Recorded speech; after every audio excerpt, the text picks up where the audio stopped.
What's going on, guys? Welcome back to Michael Lab Show, where I attempt to communicate thoughts in on a platform where there can be conversation and in a place where I feel that my thoughts, the way I view situations, this could just be ignorance speaking.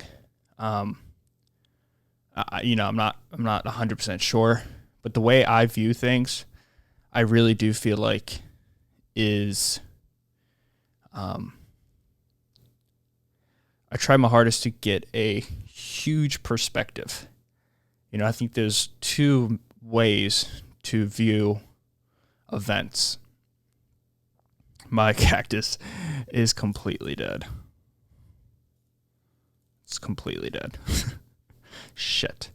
There's two ways to really view things. And they're not parties, right? They're not parties. They're not Republicans, Democrats. They're not teams, right? There's a dialed in perspective. And when you get in that tunnel view, that's when it becomes scary. That's when events that may not be as big as they actually are become larger than they actually are. And then there's the perspective I choose, which is the step back a little bit and look at it from a macro level, right? It's like economics 101. You look at it at a micro level, there's a lot more emotion tied in with it. Let's say you play the stock market.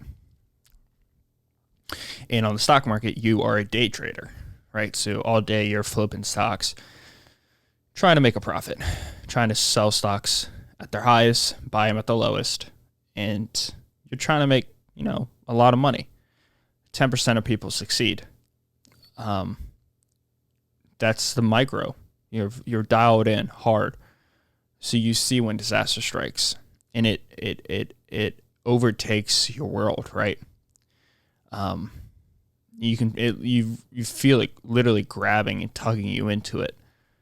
And then you have the traders, the people who are in the stock market like myself, the people who are in it for the long term because of age or because of whatever reason.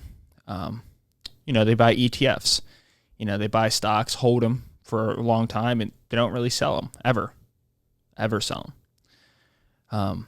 So if you're in that perspective, things don't seem as intensified. But as you can tell, both those perspectives, those viewpoints aren't it's so stupid. They aren't party driven, right? They aren't driven by a party. And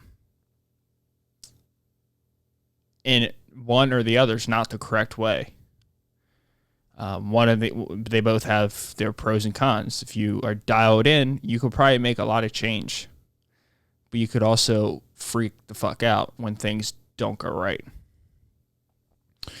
If you are at it from a large macro level, a farther out perspective, you may not make as much change, but you're a stabilizer for when things do go crazy. And all of this comes back to social media. This whole episode is going to be one big pile of hypocrisy. Because, I profit off of social media. Social media is the reason why I have a podcast that does well. I make money off of it from social media. I direct to my podcast. My podcast makes me a little bit of money, puts money in my pockets. social media is a beautiful thing, right? It's an experiment. It's something that this civilization has never experienced in their life. We don't know how to deal with it. We don't know what to do. We don't know the long-term effects. We don't know the short-term effects. We have an idea. And the short-term effects that are negative, we have this ability to not look at mental illness, suicide, destruction of family values, destruction of family units, missing children. Like, the list goes on and on. And it's weird because when you look at the benefits, there's a lot of positive benefits, right? There's a community for a lot of people who maybe without social media, they wouldn't feel a sense of community anywhere in their life. It raises money, right? It raises money for certain foundations. In times like this, it really allows certain movements to take on a different level, to grow legs, jetpacks, and really fly forward. Black Lives Matter movement, the death of George Floyd, a lot has been accomplished since George Floyd passed away, or was murdered. He was murdered. The Black Lives Matter has taken a leap forward, and it's gotten to a point where social media has been able to, at the same time, grow so strong. It's also kind of lost control, social media has this ability to distort the whole perspective of the movement, right? It's a really weird thing. It's a really strange thing, how social media feeds. Just like the basics of Instagram, Twitter, Facebook, it feeds into what you believe in. So if you are somebody who's crazy enough to believe that police forces should be completely, sorry, it's a monster. If you're someone who's lost their mind enough to literally believe that police forces should be completely demolished, if that's what you believe in, social media will feed accounts, posts that will further harden that belief in you. If you believe that the cops acted in a reasonable manner with George Floyd or with anybody who was murdered by the cops, which I personally do not believe, obviously, but there are people who I'm sure believe in that, you would be fed that on social media, right? You would be fed these perspectives to make you feel stronger about your initial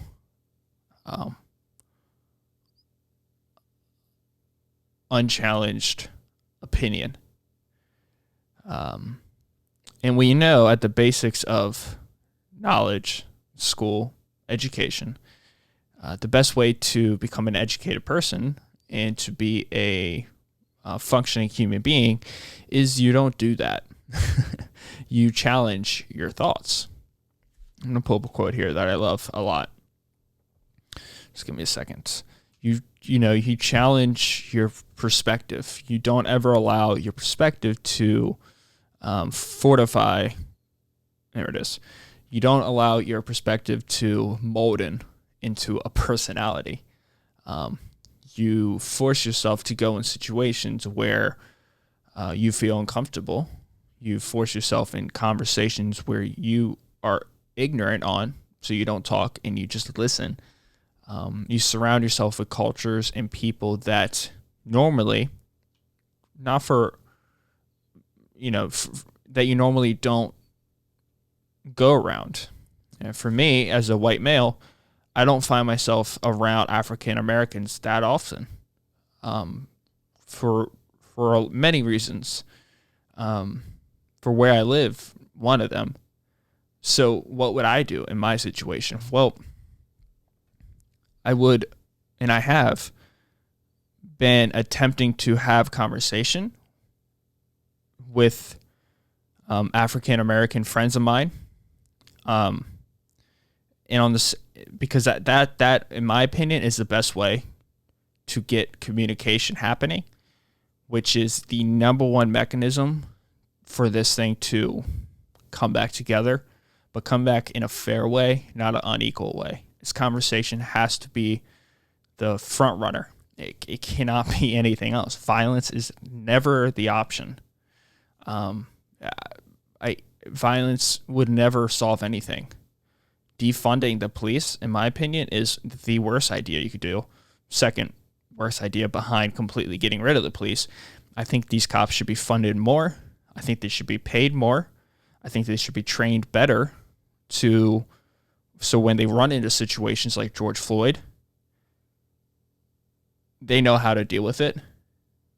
And if the pay was higher, they would have better trained police officers, so you wouldn't need to hire all these terrible police officers. They need to be funded better. It needs to be less of a corrupt system. I'm not going to get into that. But there has to be communication. There has to be communication. There has to be conversation. There has to be different perspectives, not debating, but just listening. Not trying to win an argument, but just observing. Not trying to make someone flip to the other side, but just letting them stay on that side, but listening to what they're hearing, what they're saying. Sorry. That's just, and that is and this is what scares me the most.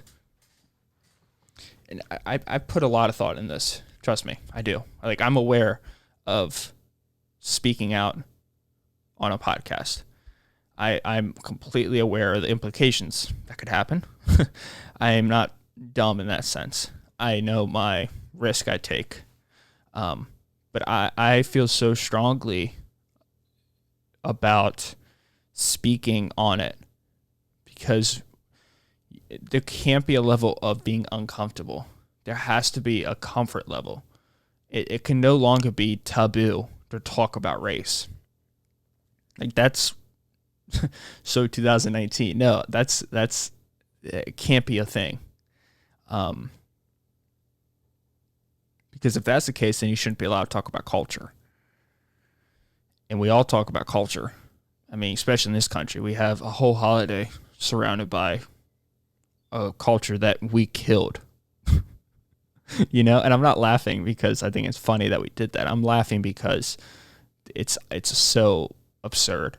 I mean, literally Thanksgiving is built around, us coming here to North America and trading with the Indians, and then what they got out of it was death, plagues and death, death. My ancestors just died because I am Native American. Along with conversation, there has to be, people have to be willing to listen to interviews, conversations with people that don't line up with their values. That has to happen all the time. I've been attempting to do that as much as possible, to listen to perspectives that I don't even like. Look, I don't think it should be open borders, but I'll listen to people talk about open borders all day. I don't think you should get rid of the police department, but I'll listen to people talk about getting rid of the police department, because I look at people as an incomplete human. I look at myself as an incomplete human. So I know my ideas aren't complete. I know my perspective on what's going on is incomplete. I know it's never will be complete. I know the idea of completion of a theory, of a philosophy, is a wrong outcome. It's not possible, So when you run into people who are so deep and have tied themselves to the railroad tracks on a perspective, those people are tricked, right? They're tricked. I think they're one of the biggest reasons why this is happening. Because look, these riots and these protests and this movement, none of it's bad. Like, besides burning down of buildings, I don't think any of it's negative. So the idea that this is negative is crazy. I think some of these things that are being said are stupid, but I don't think they're negative because they're opinions. And I know for me, I think I'm in a special category here because I am the son of 2 police officers. My father, my mother met in the academy. I have a thin blue line behind me. I have one on my car. My dad has one. I'm proud to say I'm a son of 2 police officers. So when I see these videos of fill in the blank, whatever it is, I look at it as, well, damn, I want to see my father, my mother again. So when you have incidents like George Floyd, there's no support at all. But when you see other videos when people are holding guns to other police officers and the cop shoots, it's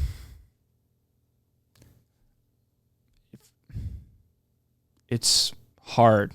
It's harder for me to automatically point the finger at the police officer. And I hope that's understandable. I think I have a good enough reason to, but it's either here or there. But I want to do a full circle to get back to what I was saying.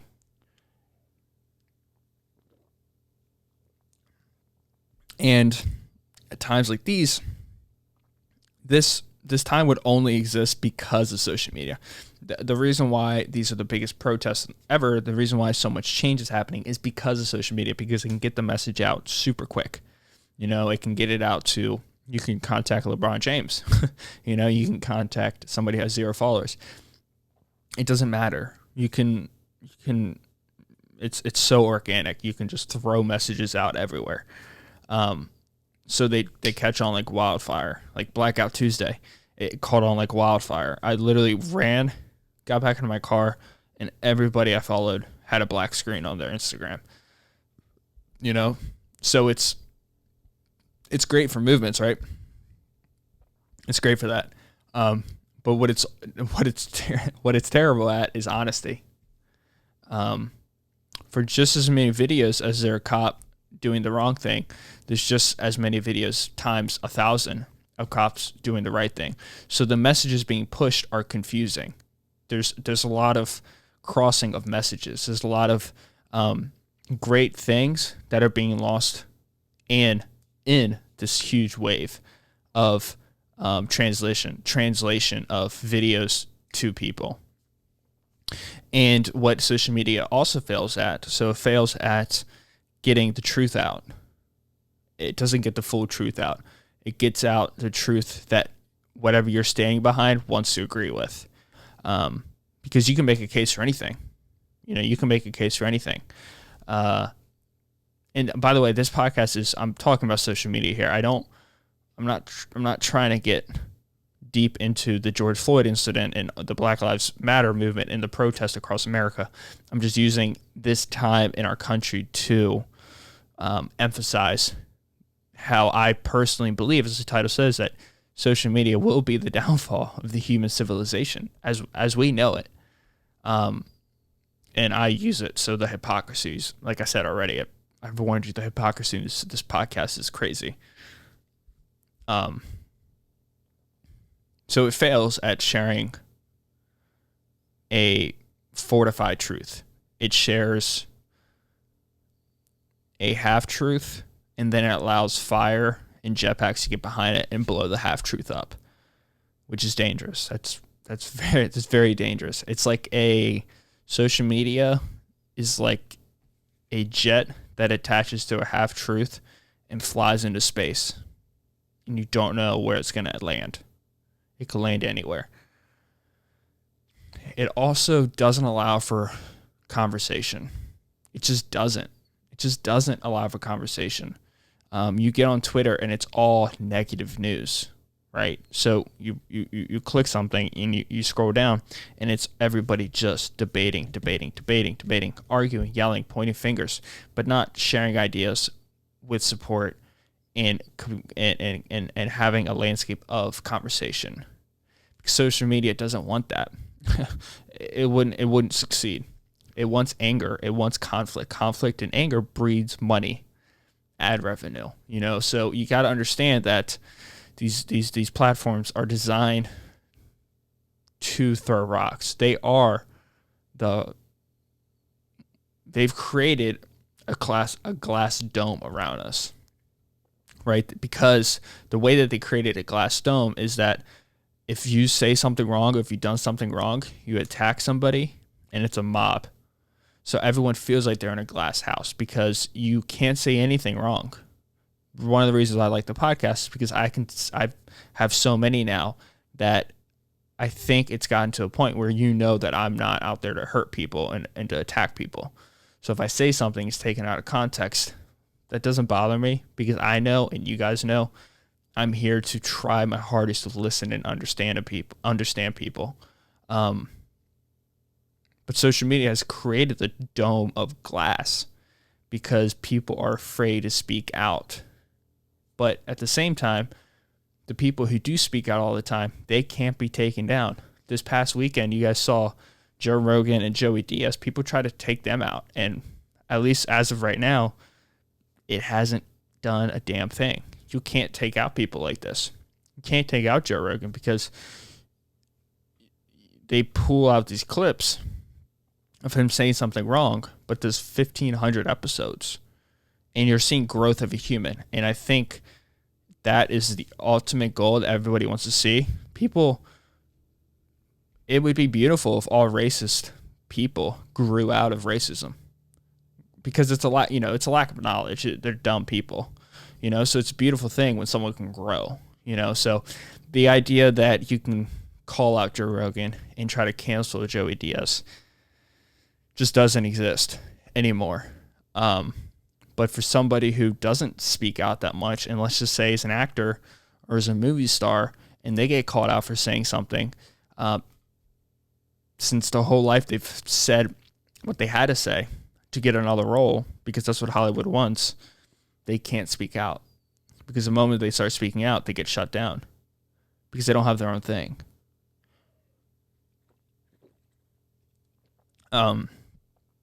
So that's how it creates the glass dome. It makes everybody ready to go to war, aware that they could be the next one. And then it gives you the rocks to throw at the glass, So it's created a dangerous situation where the idea that there's ever going to be conversation on Twitter, on Instagram, just not going to happen. And that's what's scary to me. And that's why I get scared of Instagram and Twitter, specifically Twitter. I understand freedom of speech, and that's what they believe in, but they're not. They don't allow freedom of speech. There's many incidents where they take down tweets because there's a tweet by somebody who said, a man is never a woman, or something like that. And, and biologically speaking, that's the truth. A man can never be a woman, and you're having a situation where that's being taken down. Well, if that was said in a classroom of biology, if that was said in a lab, a genetics lab, nobody would even stop for a second to look at that person like, how dare you offend people? No, because biologically speaking, that's the truth, right? A man is never a woman. And then there's debate if, you get a sex change, and okay, maybe. But, if you identify as I don't even want to get into it, but it's not freedom of speech because they control what can be said. Obviously, hate speech should be said. You can make an argument that a man is never a woman is hate speech, but I would argue it's not hate speech. I think it's facts, but facts also don't exist anymore these days with COVID. COVID, what the fuck is COVID? I don't know. Is it just a really bad flu? I mean, who knows? Who knows? I do know it's has the power to ruin a whole civilization, to completely shut down a nation. And at the same time, you shut down the United States, China's becoming stronger than they've ever been. I mean, their economy is going through the roof. Alibaba and JID.com, which is like their Amazons over there, just had a crazy day for on the stock market. They had it was one of the biggest shopping days in China, and they kicked ass. But over here, if you bring up COVID on YouTube, you can get your video shut down. Once again, conversation doesn't exist. And it's scary. It really is scary. I don't stay awake. I don't lose sleep over it. But at the same time, I do kind of go like, well, where is this leading to? And at the same time, Black Lives Movement is a beautiful movement. And I support it 100%. I support peaceful protesting 110%. Don't support taking out the police department. I don't support burning down buildings. But I understand why people want that. But that's what's crazy. I understand why people want that. It makes perfect sense. They're taking down like statues of, soldiers in the Civil War who were on the Confederate side. And I completely understand. Take that down. Fuck the Confederate flag. Who cares? Like, take that shit down. It's a symbolism of racism. I don't know. I don't want to get too much into it, but I support the Black Lives Matter movement. Obviously not all of it. But I think here's my final thoughts on this before I get into Chris D'Elia and just some other things, kind of talk about my vacation and whatnot. Here's my final thoughts on it. I truly believe, this may be an unpopular opinion, but I've had 97 episodes of that, now 98, that at the end of this, if it's in the next month, if it's in the next 6 months, if it's in the next year, 5 years, we are going to come out better than we ever have as a nation. I truly believe in that. I think the older generation is dying off. The younger generation, and this is the same thing, the 60s and 80s, we shall see. But I don't think I don't think there's ever actually been real change. And there's real change. I hear about it in Virginia, in the deep south of Virginia, where racism is an everyday thing. Like legit racism, like the KKK showed up, the Nazi party showed up in Charlottesville, which is a beautiful city, nothing against Charlottesville, but they exist. They're a real thing. There's people that still believe the white race is a superior race. That's a real thing. It's embarrassing to say, but that's just the truth, so got to say it. But I believe wholeheartedly that at the end of this, it's going to be a situation where we understand each other more than we ever have. We care for each other more than we ever have.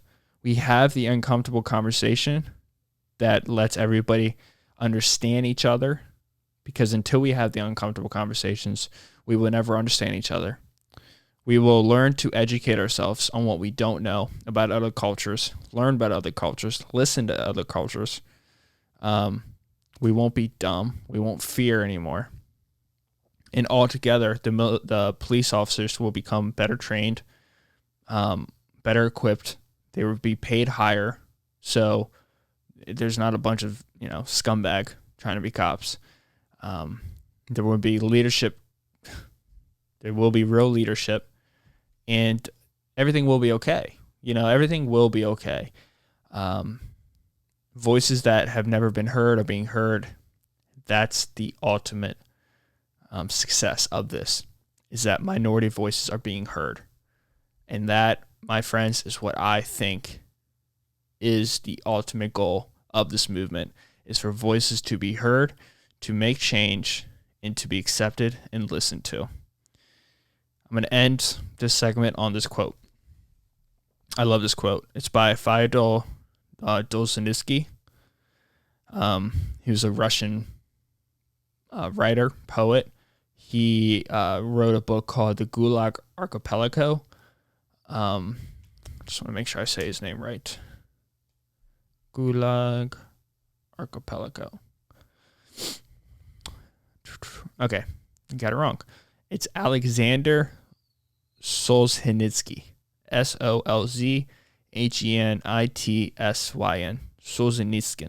Solzhenitsyn. Solzhenitsyn.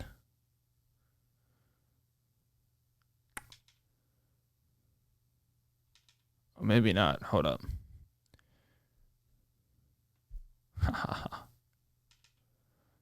Sorry. No, this quote's by Leo Tolstoy, who's a writer of War and Peace, which is a book I actually put on pause for a second, just because I want to read more finance books. I've never done this. I've always finished books, and I would, but this is a 1,200-page book, and I feel like this is a book that I need to read in a time in my life where I don't feel like I'm in a rush. I feel like I'm in a rush to learn about finance right now for a whole other reason. So here's a quote by Leo Tolstoy, who's also a Russian writer. He wrote books like War and Peace, Anna Karenina, which there's a movie on called Anna, The Death of blah, blah, blah, blah, blah, blah, Childhood, A Confession, Boyhood. It's just a bunch of beautiful books. Here's a quote by Leo Tolstoy. The wisest of all, in my opinion, is he who can, if only once a month, call himself a fool. I think that quote is something that we all need. We all need to sit back and be like, hey, man, probably get that one wrong. Probably shouldn't say that again. You should probably try to learn the right answer to it. I had the incident with my girlfriend. I said something about the STEM program. I don't know why I said it. Just I heard it somewhere, so I threw it out there. Didn't make sense. She told me it didn't make sense. She was right. I'm an idiot. I'm a fool. I'm telling myself right now, I'm a fool because I don't know a lot of shit. But just real quick before I end this podcast, there's a podcaster, a comedian, a TV star, an actor who I love a lot. I loved a lot. I listened to all his stuff. I supported him. I thought he was a great dude. The facts haven't came out yet. What we've seen and what we heard is what we have. We don't know everything yet, so I'm not going to make any rash conclusions. But Chris D'Elia got Me Too'd this past week. I think that's the proper way to say it. I'm not saying it to like downplay it. I think like Me Too is a verb now. It's an adjective. Say I was Me Too'd. I'm Me Too'd. Not me personally, but no, I'm not Me Too'd. But he got Me Too'd, and he was accused on Twitter. It's a firestorm. It was crazy. I couldn't really pay attention too much because I was at the lake, thank God. But he looks like he is in a lot of trouble for grooming underage girls. And this is something that every girl I've ever met in my life who I've actually had a conversation with deep enough to hear about this has always told me. And it could be because only specific dogs barking. Sorry about that. Only a few girls have ever said it, but this is an issue that happens all the time. Like I said, we don't know the 100% facts of what happened, but what we have seen is evidence that he did do those horrific acts. But I have known many girls who say that this happens all the time, and it's disgusting. Where older men feel, they're in a power position financially. They're smarter in a sense. They have more world knowledge, and they find very young females very attractive, and they go after them. And they get on a power trip and think that they can have whatever they want. And I didn't know it was called grooming, but it's super common. It's super common. It happens all the time. And it's bad when it's not, when it's always bad, but it's really bad when the girls are tricked into it. But that was just another situation where I was like, fuck, man. Like, I really like his comedy. I laugh at what he says. Like, he's a funny dude. But Jesus, man, you can't be grooming girls that are 16 and 15 years old. Like, that's disgusting. My dad like told me about a movie that I forget what it was. I think it was like Independent Man or something like that. Invisible Man. It was with Joaquin Phoenix and Emma Stone. I was like, fuck yeah, I love both those characters, those actors and actresses. Like, Emma Stone's the best, and Joaquin Phoenix is the best. So I was super excited to watch it. And then it turns out that the director was Woody Allen. I was like, no, like, Woody Allen's a creep. He does illegal shit. I'm sure he's like, was like best friends with Jeffrey Epstein. That whole story still blows my mind. But yeah, it's just disappointing, man. Disappointing. Yeah. Everything's going to be all right, though. It's been a weird 2020. July 4th is coming around. Cases are going up in Florida, Tennessee, Texas, California. The cases are going up for, a lot of reasons, because thousands of people are protesting together. So no shit, there's going to be a protest. I mean, there's going to be a rise in cases. That's reason number one. Reason number two is there's more testing. So more people are getting tested. And if more people are getting tested, it could be 0.005% of the population gets coronavirus. But if more people are if like testing goes up 50%, obviously the 0.005 stays at a percentage, but the number goes up. So there's an increase in numbers, but not an increase in percentage, which is a very important thing that the news media always leaves out, which is absurd. Death rates are going down, which is a great thing. If numbers are going up, but death rates are going down, that's a beautiful thing.